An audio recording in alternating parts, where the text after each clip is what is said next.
Israel ഇറാനെ ആക്രമിച്ചത് വിഡ്ഢിത്തരം എന്നേ പറയാൻ പറ്റൂ. ഇസ്രായേൽ മുമ്പ് പാലസ്തീനെ ഇടിച്ച് തരിപ്പണമാക്കിയതുപോലെയാവില്ല ഇറാനോട് മുട്ടുന്നത്. ലോകത്തിലെ തന്നെ ഏറ്റവും വലിയ രാജ്യങ്ങളിൽപ്പെട്ടതും ഏറ്റവും കൂടുതൽ ആയുധശേഖരവും മനുഷ്യശേഷിയുമുള്ള രാജ്യമാണ് ഇറാൻ. ഇറാൻ്റെ പക്കൽ അണുവായുധം വരെ ഉണ്ടെന്നാണ് കേൾവി.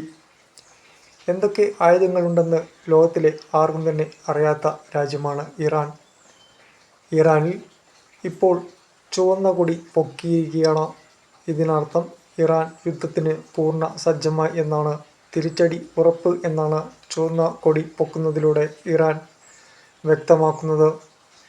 കഴിഞ്ഞ ദിവസം ഇസ്രായേലിന് മറുപടിയായി ഇറാൻ മിസൈലുകൾ ഇസ്രായേലിനെ കണക്കാക്കി വിട്ടിരുന്നു.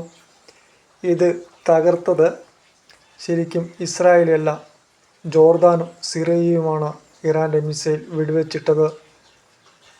ഇസ്രായേലും ഇറാനും പുതിയ പടക്കോപ്പുകൾ ഇറക്കുന്ന തിരക്കിലാണ്.